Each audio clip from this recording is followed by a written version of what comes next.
This video is sponsored by Aquashine Exteriors, professional jet washing and cleaning services across Bournemouth, Christchurch and Poole, including Dorset, Hampshire and Wiltshire. Are you feeling it's time to get that driveway nice and shiny for when you come home? Or are you wanting to get that guttering tidied up and spotless again? They deliver this, plus much, much more. Please head into the description below where you'll find their details for their website, including the socials, Facebook and Instagram.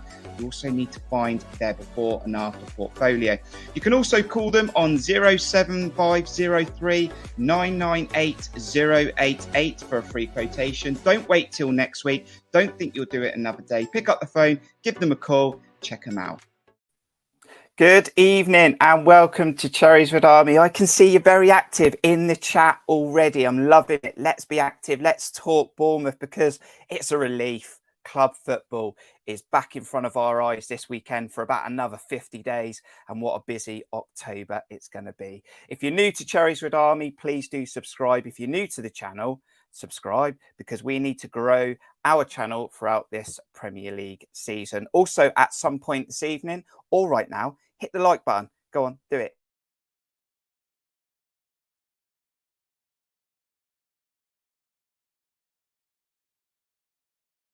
To the opposition guest of Brentford this evening. If my signal just cut out there, I do apologise. It's just dipped out, so apologies. We should be back in the room. We will have lots to talk about this evening. We're going to be talking about Bournemouth. We've got an opposition guest for Brentford. We might have a little match preview quiz, and then we'll be looking at those match predictions, the Bournemouth lineup and your score predictions as well. If you weren't able to join us live this evening, thanks for checking out this video up until kickoff on Saturday, and let us know your thoughts in the comments. Let's see who joined us. We've got Chris. Good evening. How are you? Hopefully see you at the Steve Fletch stand on Saturday. Mark Singleton, thank you very much. Aaron's enjoying himself already. He'll be on this evening later on. We've also got Stephen Dyer up north. How are you? We've got AFCB Fan TV, Dan Short. We've got Archie and Mark's in there as well. So don't forget to hit that like button. We haven't seen Brentford for about one season because they left us in the Championship to go and play Premier League football, but we'll be playing them again on Saturday. And this time, both teams are in the Premier League. Let's get on with the show and let's start off with our opposition view. Cheeky one, square,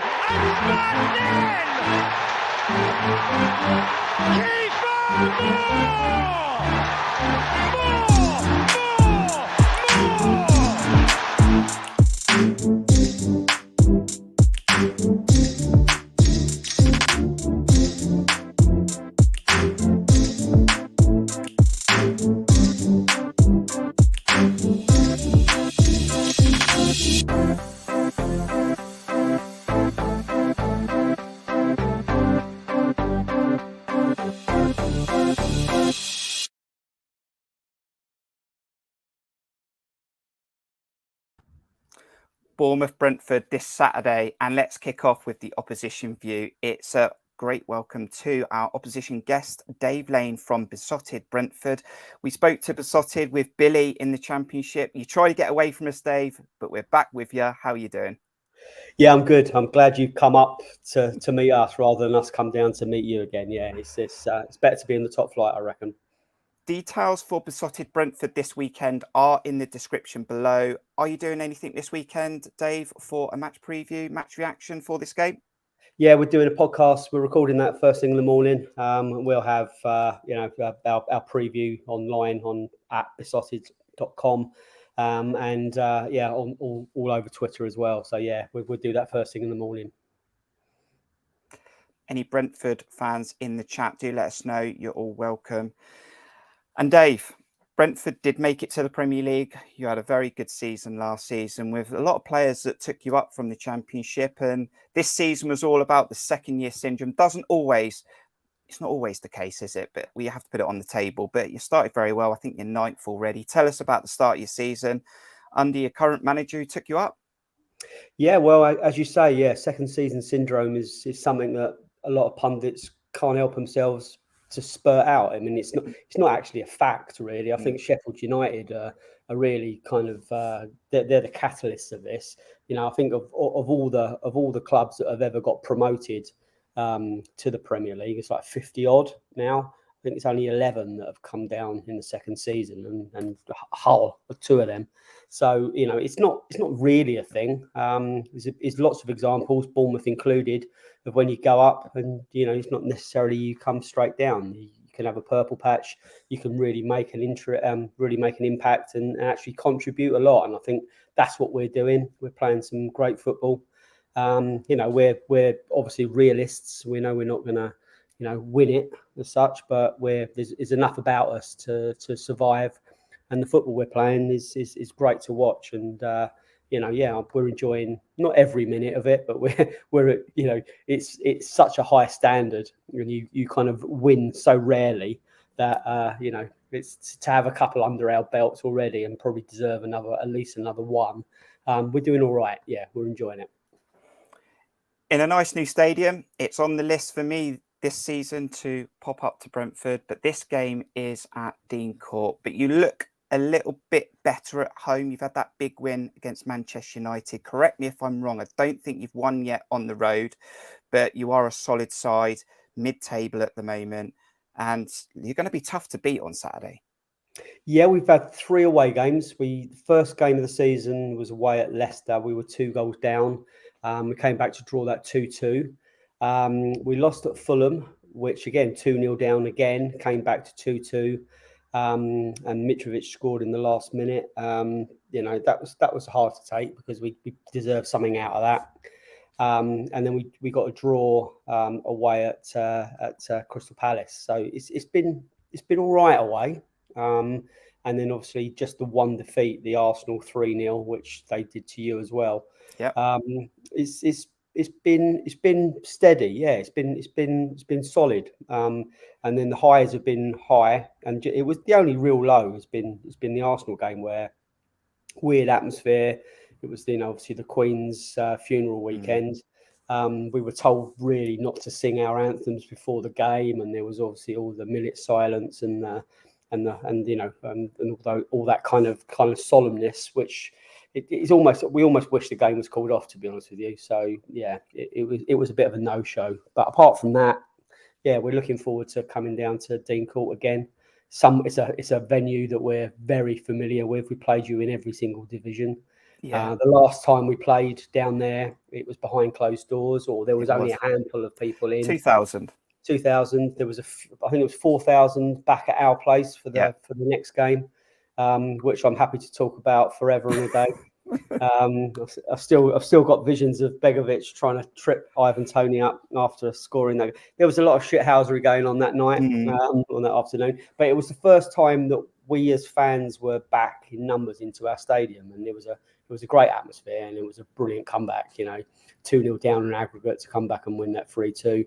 As I said, I'll talk about that forever, but it's a different proposition now. Where both teams are back in the top flight, and that need, whether or not there was Needle, I think there was a couple of players that were needly that day, but I think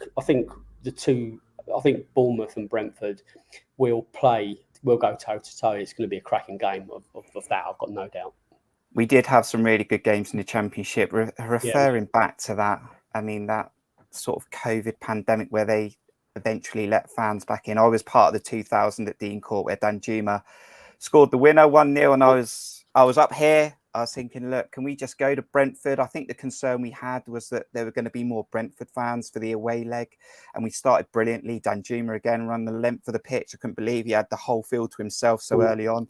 And then we're going to talk about someone who's been brilliant for us, who's played for Brentford later on in Chris Mepham, and it turned out to be not a very good day for him. And once he went off the rugby tackle, it was always going to be a tough ask for us to hold on. And I think there was a deflected shot early in the second half. And once you took the lead, you felt like there was going to be another one because there was so much time. And that you probably deserved it over the season. I don't think many Bournemouth fans would begrudge that. And I think there's always question marks about your manager throughout the leagues, but I think from what I see from Brentford fans, they very much like Thomas Franks and the squad that he's built. Yeah, Thomas Frank is he had a really difficult, baptism of fire, to be honest with you. He took over from Dean Smith, as probably a lot of your viewers and listeners will know. and he only got one win in the first kind of 9 or 10 matches. And other clubs, Watford especially, would have got rid of him, and probably Bournemouth would have got rid of him. But he's got an affinity with the owners. The owner is if he backs the right man, if he believes he's got the right person in place, he'll go the whole 9 yards with them. And Thomas Frank he's built his reputation. He came in. Not many people in English football knew much about him, or if anything about him. But he's coached every Danish international youth team. He took Bromby into Europe. He's well equipped already to manage a progressive, attack-minded team in England. To take us to the top flight was incredible. And he's there for the long haul, I believe. He's been linked already with the Brighton job, although there was a vacancy there. He's been linked with Leicester's job, and there's no vacancy there. So his star's rising, but he's already said that he's happy to stay at Brentford for the next 10 years. He's an intelligent guy. There's wouldn't say there's no pressure on him. There's less pressure on him. Because the way we do our business is that it's not him that's making the signings. So he just needs to pick the team, keep that unity together, and out tactic some of the great minds, which he's proved he can do already. Tell us about that team then, because Terry's said, can we handle Ivan Toney? So tell us about your squad, current players that are available for Saturday, and Ivan Toney, not injured from international duty because he didn't even get on the pitch. No. Don't get it. But tell us about your squad for Saturday and players that Bournemouth should look out for. So you'll be familiar with a fair few of them. The spine is that we last played each other. So David Raya in goal. He's now Spain's goalkeeper. So it's not only Ivan Toney that can play in the elite international nations now and stay at Brentford. That's a big stepping stone for us. Traditionally, as you have to leave teams like Brentford and Bournemouth if you want to play international football. You can do that and stay with Brentford now. Pontus Jansson's still captain. He's had a good start to the season. He's aging, he's slowing, but still proper heart on sleeve man. Christopher Ayer, he missed the beginning of the season. He's instrumental in our team. Bought him from Celtic at the beginning of last season for big money. So he's back. So look, that's a great thing. Ben Mee signed from Burnley. Yeah. Everyone will know about Ben Mee. He's really coming into his own. There was obviously question marks about whether Ben Mee could come from a Burnley to a Brentford. Very different footballing mindsets. He can come out of defence and he can battle like the best of them. He's had some brilliant games. Aaron Hickey, we bought from Bologna as right back. He's getting stronger and stronger. Rico Henry should have made the England squad this last couple of games, but it probably did him a favour not to, because Southgate's not going to pick anyone apart from the people he already knows. What's the point? Talk about Ivan Toney. Well, not from him, but we're kind of going, well, if you're going to be called up and treated like that, then you might as well go and play for Jamaica, to be honest with you. But hopefully you'll stick with the England vibe. Josh Da Silva and Vitaly Yenout in the middle. We're missing Christian Norgard. He's out injured. He's got an Achilles problem. The extra week or the couple of weeks off may have done him a lot of good in terms of recovery. He's like Denmark, he's one of the Denmark go-tos as well. So there's a lot of Danes throughout our team, as you probably know. Matthias Jensen, he's had a great start to the season. Brian Mbumo and Ivan Toney up top. They are really our 9 and 10. They interchange. If you can keep both of them quiet, you're probably going to win. But it's Man United couldn't, and they didn't. So we're doing all right. We've got Johan Wissa that comes off the bench. He was given a few starts. It's not proved that he's a 90 minutes player yet. And then Mikkel Damsgaard, which we all know about from that free kick against England in the semi-finals of the last Euros. It was, you know that Christian Eriksen was kind of like, the miracle recovery that, everyone's enjoyed. Yeah. Watching him dead on the pitch in the last Euros, and that miracle of him coming back to play any kinds of football, even if it's kicking a ball around in the garden with his son, would have been quite remarkable. But to come back and play in the top flight with us, then go back to the international scene, and then go and prove what a quality player is for Man United. So, Mikhail Damsgaard is kind of that replacement. So, yeah, we spent a lot of money for Brentford. So it's we've got a good team there. Form's not relevant with the current England manager, and I am glad to not see Christian Eriksen on Saturday in your team. I'm not going to lie, but what a recovery from him playing now for Manchester United. So this is going to be an interesting fixture, Dave. I would like to know what your match prediction is alongside your score prediction. And there is a slight concern that you haven't won away yet. And of course, that you didn't win in that last fixture at Dean Court, although I think you did win the league game before the playoffs, if I can remember. That's right. So what's your prediction for this Saturday? I'm probably going to go for a draw, if I'm honest with you. It's not really sitting on the fence, but I just, Bournemouth clearly aren't as bad as some people say. You hemorrhaged those goals at Liverpool, which was a freak result. Apart from that, you've won as many games as we have. So, why am I thinking it's an easy game, or you're relegation fodder? You're clearly not. I just look at the game. If I flip it and people, it's that teams like Brentford, teams like Bournemouth, you just assume they're going to lose because, I don't know why. But credit where credit's due. I think you've done a great job of recovering from that 9-0 game, and you're going to be a really tough proposition. So I'm expecting a really tough game, and I'm happy to take a point right now. Dave, it's been great to talk to you. Make sure you check out Beesotted Brentford this weekend. Cherries Red Army might be appearing on the podcast potentially. So just check over. Well, Bill signed you up, has he? I think so. I did speak to Billy this morning. So we might be appearing in stages in your podcast preview, I think. So Cherries Red Army fans. I might have a beer with you if we can find a pub that lets football fans in. Well, it'd be great to see. If we catch you on Saturday, we'll get a pre-match prediction from you live on the vlog or something like that. But it's great to see you. 2-2 is my score prediction then. 2-2. Right? There you go. A competitive, great Premier League 2-2. That'd be a great result for both teams, I'm sure. Great to speak to you. Look after yourself. Enjoy the weekend, and we might catch up later on in the season. But thank you, Dave. Cheers.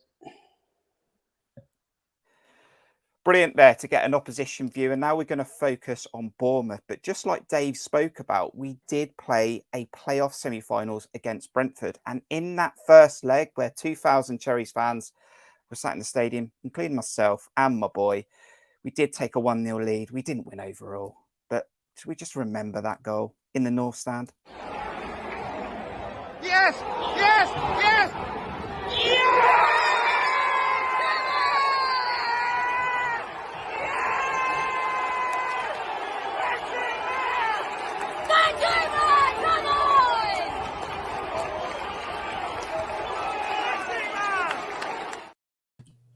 So close. We were so close, guys. So close. John, how are you? Danji Magic, I miss him. Yeah, I think we all do, don't we? It's incredible to see him performing last season performing in the Champions League. He won't be at that level this season with Villarreal, but still keeping an eye on him. And maybe, you never know, if we go on to ridiculous heights with a new takeover, we might even be able to tempt him back one day. But anyway, nice to be on again, Kirk. Big high five to John tonight. He was meant to be having a night off, but he stepped in because some of the other team, the guys, they've been caught up with work. So John stepped in off the bench to take the position tonight in the squad. Aaron, how are you? You're in the starting lineup. How you doing? Yeah, I'm very good, thank you. Yeah, good to be back on, and looking forward to proper football again. We're going to talk about more Bournemouth very, very soon, Aaron, but there were some really good games between Bournemouth and Brentford, a team that we always really struggled against. We never really put them away, didn't we, in those 2 seasons in the Championship? But it's going to be a battle on Saturday. Yeah, it's always, we always tended to be in and around them in the divisions. I remember many a year, going up to Griffin Park, one of my favourite away grounds. Was there for the Great Escape in '95. And yeah, that was just brilliant. But really, really tough battles. Not much between the two teams. I'm expecting no different on Saturday. A really tough encounter. Again, we were into a run of games where we can really pick up some points, but every game in the Premier League is dangerous, as we know. So they've got some real firepower. Please do subscribe to Cherries Red Army. Hit the like button on this match preview video. And John, I know we did a review of Newcastle, but let's quickly refresh again. A good point at St James's Park. Has the little break hurt us? Oh, that's a good question. I don't know. I think it probably does us just as much good as the idea in that hurting us is that we had some good form heading into that in terms of 3 games unbeaten under Gary O'Neill. A very good point away at Newcastle, a fantastic win away at Forest with a 0-0 draw at the start of that 3-game run. I think having this 2 weeks off is allowing a lot of players to sort of get closer to fitness. As we'll move on to, maybe we haven't got as many people back as we might have hoped, but it also gives Gary O'Neill a bit more time to help settle the team into the kind of play that he will want the team to produce, because I don't think he's really had much time on the training ground with them. It's basically just been preparation for the next game and a bit of rest. So, yeah, I think this will have done us some good. We're heading into a list of fixtures that we would expect to be able to get results from, against teams that are going to be teams outside the top 6 and are going to be in and around us, hopefully for a good chunk of the season. So I think it probably will have done us good overall. A cracking away day, Aaron. A long way to go, but there's nothing like being back at Dean Court in our lovely little 11,000-seater stadium for now. Might get bigger because we're going to get taken over very soon.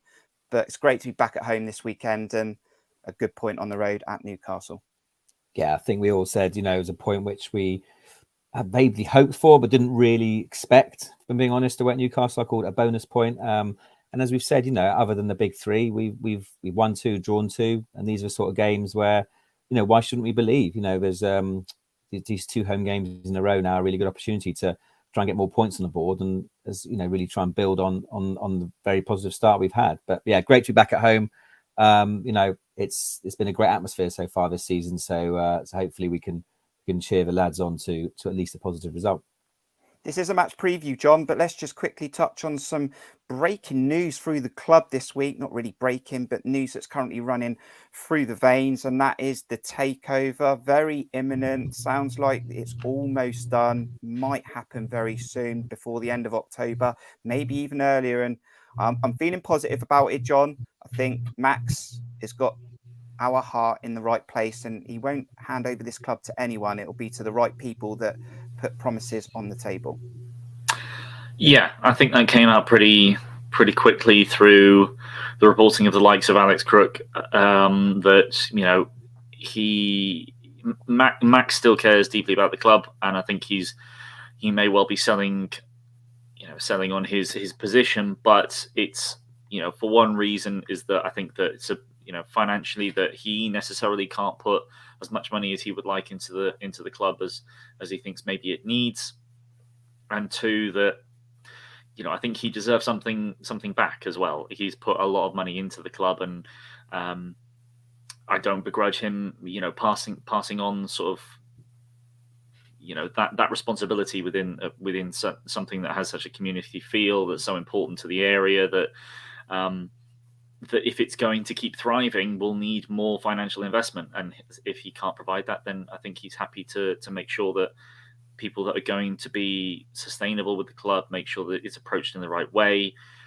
He's not just going to throw us to the wolves. So, yeah, I think we still need to know a lot more about Foley. We still need to know what his plans are. There's nothing much that has come out other than the fact that takeover is probably going to happen within the next, I think, 5 weeks. I think is what I've seen most places report, is that probably within the next 5 weeks.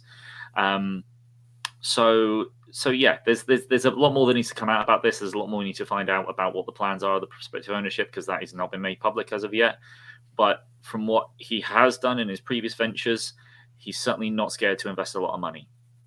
What we do want to be concerned at is that it's just he doesn't overdo it, and we put ourselves into financial difficulty if things don't go our way. Coming soon, 2023, Aaron, is a club legend coming back for a testimonial. Steve Kirk with the gang. Let's get the band back together. Maybe Boric in goal. Let's just touch on that very, very quickly. It's going to be a great occasion when it happens. He currently plays for another team, but we're not going to forget that he was a legend for this club for 10 years. No, it's very much long overdue. A lot of speculation about why there's been a delay. People can, maybe make their own of that. But yeah, no, a great opportunity to pay tribute to an utter legend. And obviously, as you say, he's a rival against us this season, but that certainly won't have any negative effect. He'll be, rightly honoured in that way, and a brilliant chance to say goodbye. And actually, there's been lots of legends in the past. It was as St James's Park, we said Eddie, and obviously Callum Wilson, Matt Ritchie never really had the opportunity to have that. But Cookie's longevity, obviously, he fully deserves it, and it will be a brilliant occasion. Yeah.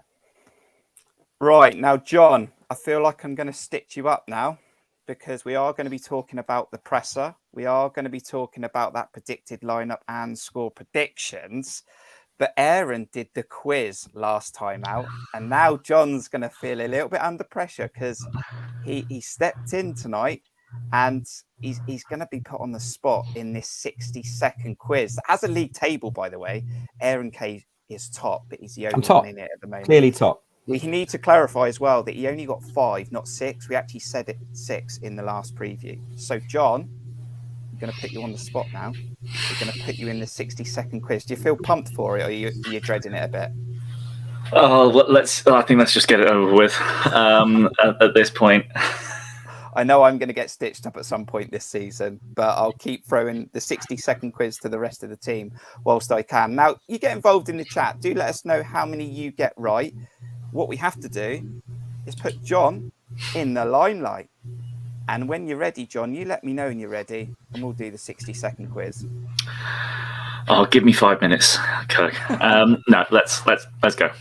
Let's do it. It's a 60-second quiz, and then we'll continue with this match preview. Here we go. The game begins in 3, 2, 1. Man United and who? Say that again, Kirk. I didn't hear you. 2 teams are yet to draw in the Premier League this season. Man United and who? Pass. Who scored Bournemouth winner in the playoff first leg versus Brentford in 2021? Danjuma. How many Premier League goals did Ivan Toney score last season in the Premier League? 12. Correct. Who won 2017-18 championship? Norwich. Incorrect. Wolves. Who wears the number 22 shirt for Bournemouth this season?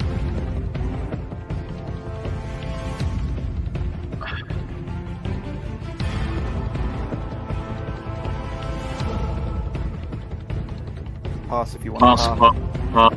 Which team is currently 18th in the Premier League? Oh God, it's not West Ham. It's not. The game begins in 3. You're saying it through again. Leicester bottom. Which team is currently 18th Forest in the Premier League? No, it's not. No, is it? No, it is West Ham. Correct. Yeah. West Ham. I'll let you have that. Oh, dear. I apologise if the sound was a bit loud. It was going to be toned down a bit, but I did get over that eventually. But that was 3, John. But I did put you on the spot. I can't believe I didn't get the shirt number 1 right, and my brain went blank. 22 is just not one I think I've seen all that often. Is that? That's not Senesi. Pearson, yeah, it's Pearson, isn't it? Yeah. Pearson. There we go. So Arsenal was the other team that haven't drawn this season. Oh, of course it is.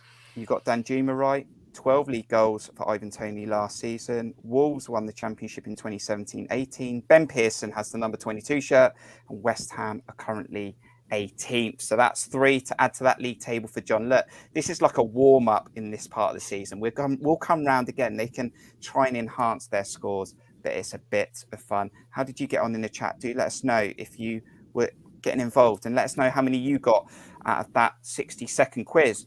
Back into the preview though, guys, and Gary O'Neill did his presser today. He didn't give much away. He was asked questions about the takeover, which he was not going to go into, and he talked about setting the team up for Saturday. He's not going to give much away there either, but he has told us, Aaron, that there's no Ben Pearson, there's no Joe Rothwell. That shouldn't be a surprise. Kelly is still out, but we're not sure how long, and Fredericks is also trying to get back to fitness. So, look, still work to do to get this squad fully fit, but with Senesi's improved performance at Newcastle and Mepham being brilliant, you know, we're going to be okay, hopefully. Yeah, it's always difficult from these press conferences to know who's fit and who's not. Everyone was fit for Newcastle. Well, not everyone, but then Lloyd Kelly suddenly out. You know, he picked up an ankle injury in training. We're not going to give anything away, so it's difficult to read too much into it. But yeah, you're right. Joe Rothwell is still close. I think he's been close since August the 1st. So he's still close. We're almost in October. So hopefully he'll be back soon. Fredericks, I think, looks like he is fit. He's in the training pictures and he didn't say he was injured. Ben Pearson's obviously very close. I think, in all seriousness, Rothwell and Pearson are probably not very far away at all. We obviously are concerned about Lloyd Kelly. He's clearly out. He's had his scan, but no news is broken. So I don't know if that's good news or bad news, because obviously it was really bad news. We do tend to put out there when there's really serious injury.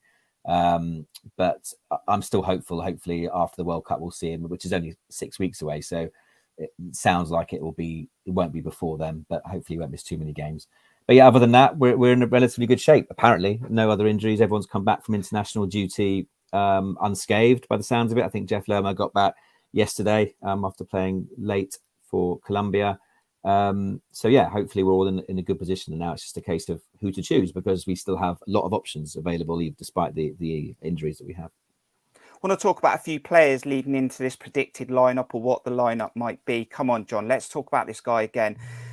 He's got a connection with Brentford, Chris Mepham, and through tough times, this is one guy that keeps battling and trying his hardest to improve as a player, and ultimately been one of our best players this season. We did a tier list. He was up there as being absolute class. And this weekend is an opportunity for him to put something to bed that he can perform against Brentford. And for once and for all, let's put on a good performance and defend well and shut out Ivan Toney. And Chris Mepham, it's a big weekend for him.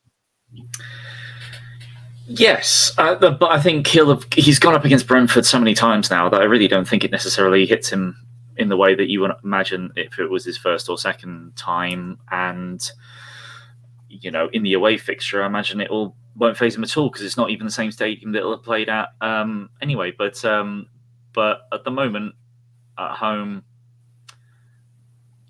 yeah, I think he's definitely been one of our best players by a mile. I was looking up some of his stats today.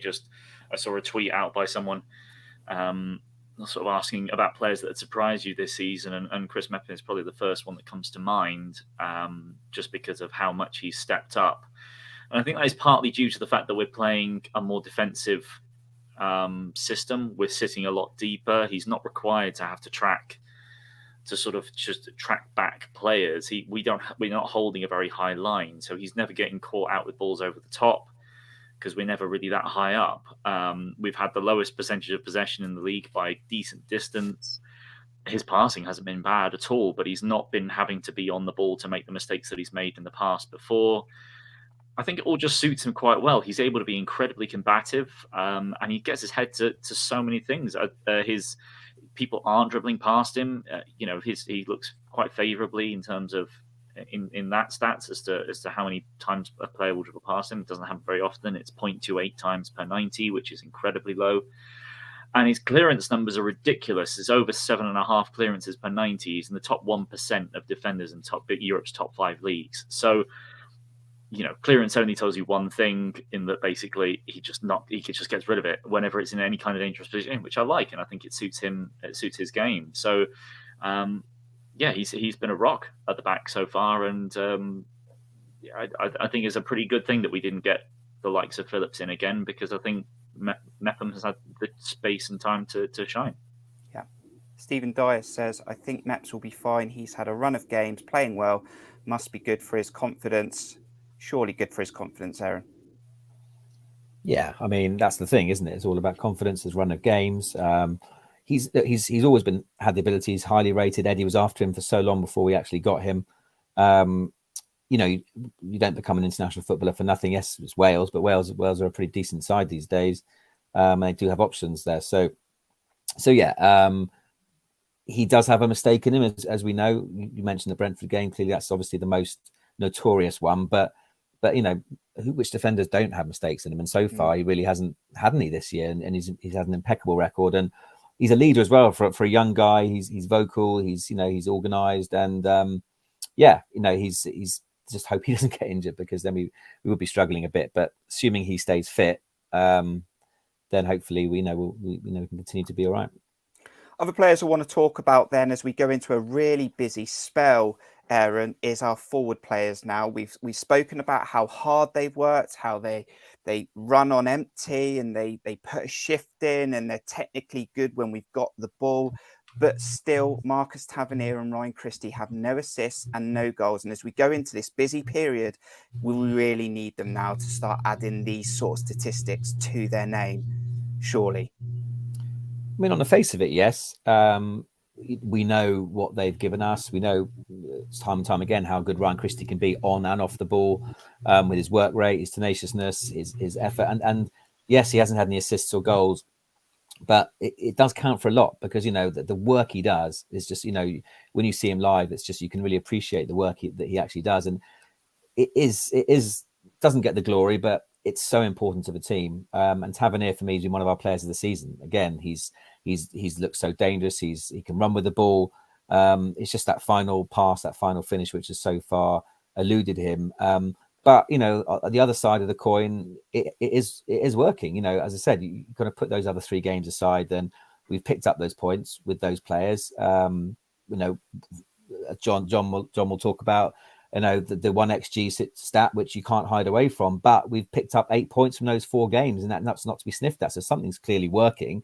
But then you do have the likes of Jayden Anthony, who was superb at Nottingham Forest. Haven't really seen him much since or before that. We know Junior Stanislas is now fully fit, and another 2 weeks under his belt. And for me, he is truly Premier League class. He is an outstanding player. David Brooks is obviously inching closer and closer to fitness. Hopefully that hamstring injury isn't too bad, but in himself is close. And these are Premier League class wingers. And obviously we haven't talked about the mysterious Joe Rothwell, but and other players as well. So we have options. But for now, for me, even though I'll come on to the team predictions shortly, but I would be surprised if he does deviate from those front three of Dom, Christie, and Tavernier for this game at least, because although we have other options, it's working so far. How many games, John, can the likes of Ryan Christie, Marcus Tavernier live off work rate? Because although we criticise Billing at times, he gets the numbers at some point. Oh, that is a difficult one. I think they could basically go the whole season off work rate, to be honest. I think as long as we have some people that are putting in enough numbers in terms of goals and assists, particularly from wingers, you need that very high defensive work rate. And Christie and Tavernier are both excellent in terms of their defensive, in terms of certainly their work rate. I'd need to look up sort of what their actual defensive numbers are, but I think they're still pretty decent. And as long as you have people that are willing to sort of drop into position, that takes up space. That means that, your opposition fullbacks in particular aren't able to,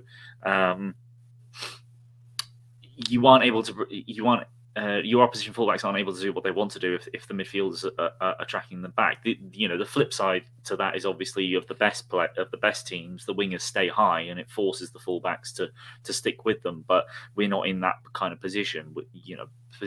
A large number of opposition that we go up against are just going to throw their fullbacks forward regardless. So you need your wingers to help out, and they do a great job of that. And if they keep putting in that work rate, they will start basically every game. But we get to a point where there will be certain games against, probably these next couple, the kind of games that are the next couple coming up. Brentford are a good side, I've no doubt about that. But, they're a team that we would hope to produce something against. And then Leicester, who are in terrible form, you definitely should be looking for 3 points out of that game. And if you've got Tavernier and Chrissy working really hard, but they've not done anything after an hour, you could easily see them both subbed off because, Jadon Anthony hasn't played much, but he scored a goal and he puts in the same work rate. So, David Brooks coming back in a few months when he's available, I'd imagine he'll be knocking on whoever's the manager. He'll be knocking on his door every day, just going like, okay, are you going to start me yet? Are you going to start me? Christie's not done much other than work rate. Are you going to start me? So, there's a long time they will be able to get those starting spots off of work rate, but they need to start getting some numbers eventually. Yeah, no, I think that's right, because I think John's right. At home, we've got to take the initiative. We have got players. One thing I have criticised us for this season is a lack of pace. We are a team with a severe lack of pace in reality. Obviously, Fredericks has got a lot of pace. Whether he starts or not, I'm not sure, but. When you got the likes of the players I mentioned, plus Dembele, who I haven't spoken about yet, Lowe as well. These are players who can frighten defenders. One thing defenders hate is pace, and they're not going to get that with Ryan Christie. Tavernier is certainly not slow, but they haven't got lightning pace. And so I think, maybe that would be the option. Okay, it's time for our match predictions, where we're going to look at the lineup and, of course, get your score predictions as well. So let's be active in the interactive chat.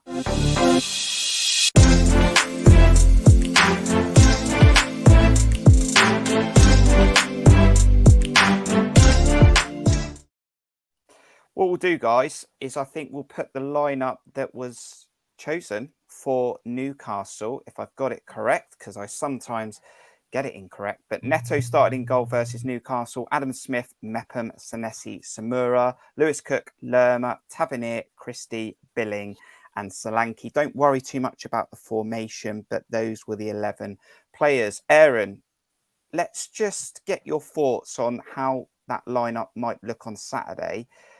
What would be different? It's such a difficult one with us because we change shape regularly. We change shape in match. We change shape from game to game. Brentford play a 3, don't they, at the back, and a 3-5-2 formation. So, what's been successful this season, certainly in the second half at Forest, is when we match them up. They play 3 at the back. Whereas against other teams like Newcastle, yes, we sat deep at the end with 5, but we started with a 4. So it'd be interesting to know if he's going to match him up. Then obviously we can play with 3 centre halves. Although with Kelly being injured, is it going to likes of Stevens and Hill will be unlikely, I guess. And do we want Lerma to push back? Probably not. So I think at home we will probably start with this formation. And as I said earlier, it wouldn't surprise me if we started with this exact team.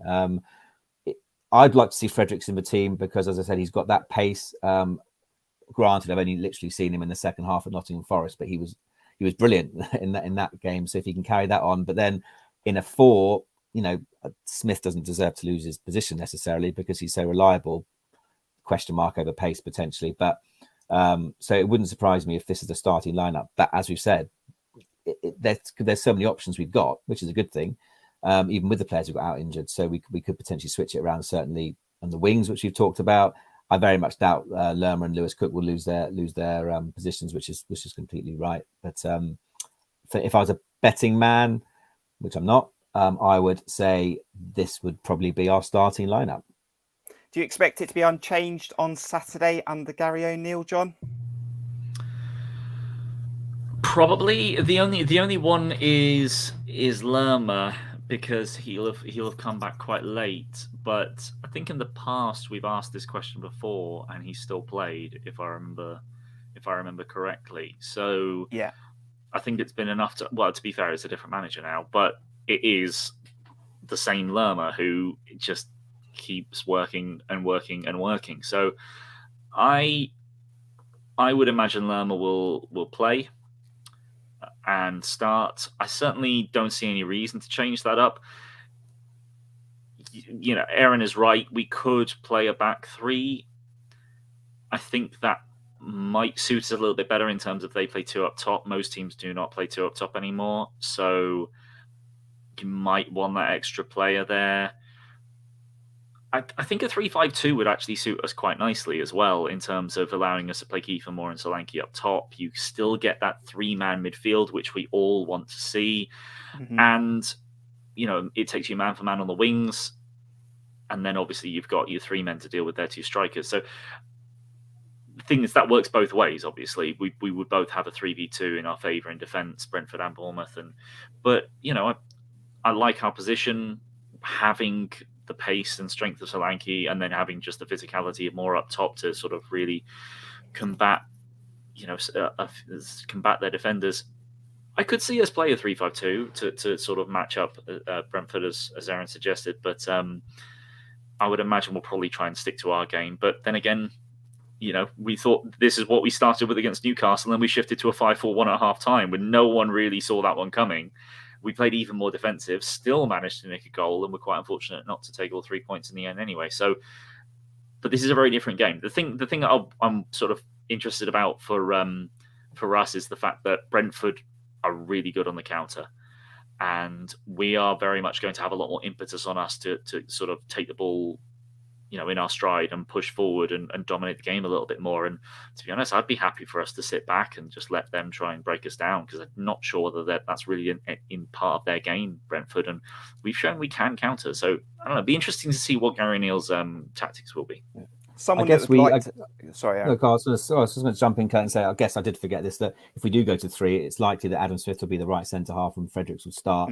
And I also, like John, do like that 2 up top. And interestingly enough, I mean, it's partly down to Dom's injury, but even since then, the only game we've seen Dom and Kiefer Moore start, correct me if I'm wrong, is the Villa game, which he was literally, they couldn't handle him. They literally couldn't handle him. And we were all, but then I guess if that's the case, we will probably lose, unless Tavernier goes left wing back, which means we lose Jay-Z from the team. We'll probably lose Tavernier, because then it'd likely be Lerma, Cook and Billing as the 3 midfielders with Kiefer and Dom up front. So we lose Christie and Tavernier.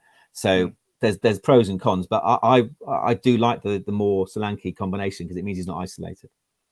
The only problem I have with that combination, and I said it on day one, even though we won the game, is I think you take Dom's game away from him. He will do a job comfortably. I mean, I think John said on this channel before that you could probably play Dom Solanke anywhere and he'll do a job for you. But I don't think you get the real Dom Solanke when you ask him to do the Jadon Anthony type role.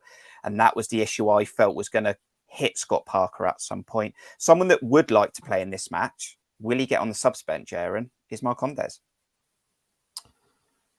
Yeah, good point. I love Emiliano. I think, he's a goal scorer, and, whatever game he plays in, he does get goals. And as I said, we are a team who's short of players who can score goals. Dom and Billing aside, that really kind of is it. And Kiefer Moore, obviously. But with 9 on the bench, it is 9 on the bench, isn't it? 8. I would like to think I'd like to think he'd be on. I think it's 9, including the goalkeeper. So I think he would. I'd like to think he's on the bench, but especially as Ben Pearson and Rothwell are still out, I think when Rothwell's back, that might be tricky for him. But one of Dembele or Lowe will probably be left out. I would think probably Lowe, because he's travelled away again with Jamaica. So yeah, I would probably see him sitting on the bench, because although he hasn't come on to change a game when we were losing at Forest, I always think he's a good option, especially with 5 subs. We're going to cheat a little bit then, because we're going to go for unchanged in this fixture versus Brentford as a predicted lineup. However, Mark Singleton made a good point that Ryan Christie has played quite a few minutes for Scotland. And obviously John's made a good point as well about international appearances. But that is our predicted 11. Do let us know your thoughts in the comments if you watched this back and weren't able to catch us live. But it's now your opportunity to put your score prediction in the chat for this game, Bournemouth-Brentford in the Premier League this time. And as you're doing that, let's put it as a ticker on the bottom. and it will tick over for your opportunity to put your score predictions in the chat below. Guys, there are more games in the Premier League, as always, this weekend. Let's take a look at the fixture list. Premier League fixtures. Saturday the 1st of October, early kickoff, North London derby, Arsenal versus Tottenham. It's Liverpool against Brighton under a new manager. Fulham, Newcastle. Newcastle need to pick up wins for Eddie Howe. Southampton against Everton. Crystal Palace take on Chelsea. It's Bournemouth versus Brentford. And West Ham versus Wolves in the evening 5:30 kickoff. Sunday is the Manchester derby, Man City versus Manchester United. Leeds, Aston Villa, and Leicester, Nottingham Forest on Monday evening, with Leicester next week, I think. The following week. Leicester? We've got Leicester? Yeah. So interesting. That's a game that's worrying me a little bit if Leicester don't start winning, sort of, because then you think they're going to win at some point. So that's an interesting fixture coming up with a match preview next week. Your score predictions are going into the chat, and we'll go through them in a moment. Who should I go to first? John, coming in. You've jumped off the bench this evening to give us your thoughts. What is your score prediction for Bournemouth Brentford? I think when I was giving I think I gave a prediction to a previous video. I can't remember which one it was, but I went with 1-1 draw, and I think I'm just going to stick with that. I rate Brentford really highly, even if I'm not a fan of their manager as a person. I think he's a very good coach and manager. So that little thing there still gets my goat for the entire 85 minutes against away at Brentford in the playoffs semi-final. So yeah, I think Brentford are a really good side. If we can get a point, then I think that's a decent result. I don't think it's that we can't get a win. I think we very definitely could get a win. I think that defensive solidity is a really good base to build from, but it's how we go about this game. If we really go at them, then I worry we'll get really smashed on the counter. Whereas if we try and sort of sit back a bit and let them break their attacks against us and catch them, then I think we could definitely turn it around on them. So it's going to be an interesting one. I'm looking forward to it, but I'll hedge my bets at the moment and go with a 1-1 draw. 1-1 draw for John. We remain unbeaten under Gary Neal. And what do I think the score prediction will be? Well, I've got Mark Cole in the chat going 2-1 to the Cherries. I've got Chris Hubble in there going 2-1. We've got another Bournemouth legend, back of the net, Sam Davis, evening all, 2-1, 100% going to happen. Back of the net, we'll have a match preview, match day vlog this weekend, so make sure you check them out as well. And I'm going to agree with you, Sam, Chris, and Mark. I'm going to go for a positive Bournemouth 2, Brentford 1, Aaron. So there's a draw on the table, there's a win on the table. I'm going to come to those other score predictions in the chat in a moment. But what is your score prediction? I'm also feeling quite positive. I was also going to go for 2-1, and I'm going to stick with that. Look, we don't want to be lulled into a false sense of security that anyone outside the top six we can pick up points from regularly, because it doesn't work like that in the Premier League, and it's going to be tough. And, you know, I could easily see Brentford turning us over because they've got great firepower. Obviously, Tony's a brilliant forward. They're organised. They play together for a number of years, a lot of them, and they're a very good team. So, you know, I'd love to say 3 or 4 points out of these next 2 fixtures. I think I'll be delighted with that. But, you know, the way we've been playing, the way we played at Newcastle, the fight we've been showing, the determination, if we can just be clinical with our chances, because we will get a couple of chances, we've just got to take them. And if we keep our defensive solidity, then I can definitely see us getting 3 points here. So I will be positive and say 2-1 to Bournemouth. Stephen Dyer, thanks for joining us this evening, along with everyone else. He's going for a clean sheet for Chris Mepham, 2-0 to the Cherries, home win. Mark Singleton, he's going for a belter, 3-2 to the Cherries. Now, guys, if you can guess Sammy's prediction, she told me she'll buy you a Diet Coke the next time she sees you at a football match. Do you know what the score prediction might be? Sammy now. 3-1 to the Cherries for Sammy. Cameron, thanks for joining us. He's going for 2-1. I feel good. He's feeling good. Clean sheet Bournemouth 2-0. Alan's going for 3-1 to the Cherries, just like Sammy. Morgan's going for a Chris Mepham clean sheet along with Neto, 3-0 to the Cherries. And AFCB Fan TV says Sam Davies is a legend. So those are your score predictions, guys. And it's been great to talk to you about this match preview. Get back to club football. Make sure you subscribe to Cherries Red Army. Hit the like button. There are a couple of things I do want to make you aware of. So we have monthly members who contribute to this channel every month, and we have fans who just make one-off donations, and it helps us do these live streams. It helps us get guests on the channel, and we really, really do appreciate it. But we also give away gifts every month for those monthly members or anyone who's donated. And this month, you can win an AFC Bournemouth beanie and a mug and coaster. So there's 2 gifts, 2 giveaways for 2 fans, and anyone who's a monthly member or donated at buymeacoffee.com/Cherries Red Army. You're in for a chance to win them, and that closes tomorrow. That one closes tomorrow. And a shout out for our monthly members. And we can see a lot of you in the chat this evening. John, it's going to be another good game for the Cherries in the Premier League. Final thoughts? Yeah, just looking forward to it. Just looking forward to, the Cherries being back, playing again after a mixed, somewhat dismal international break yet again. Although I actually had a lot more fun following Scotland's games than I did England's. So, and well done to Ryan Christie, who's got more goals and assists in those 2 games for Scotland than he has so far in the season for Bournemouth. But hopefully that will spur him on and getting those crosses in, maybe even taking those penalties, which I didn't know he did for Scotland, and getting us on our way to a win. I've hedged my bets, but there's a lot of positivity going in the chat, which is fantastic to see. So looking forward to the game. See you Saturday, Aaron. Yeah, I'll be there. All being well. Yeah, be there with the boys. So looking forward to catching up with whoever's going to be there. Make sure you stay tuned to Cherries Red Army this weekend. And if you weren't able to join us live, as I said, do let us know your thoughts in the comments. We do like to read every comment that any fan puts on our video. So please do that. Now, we will try and get a match reaction after the game. It might be live. Can't promise it. But if we can go live at Dean Court again, we'll try to do that. If not, we will drop you a video, hopefully within a few hours of full time. And hopefully we'll have a match day vlog as well. But we do want to say thanks to Dave from Beesotted Brentford for his opposition view earlier on in this stream. Thank you for John for coming on at late notice. Appreciate that. And also thank you to Aaron. But until the weekend, where Bournemouth take on Brentford, we beat them 1-0 last time they came to town. Should we do it again? We'll see you on the next one. From me, John and Aaron, up the Cherries. Up the Cherries.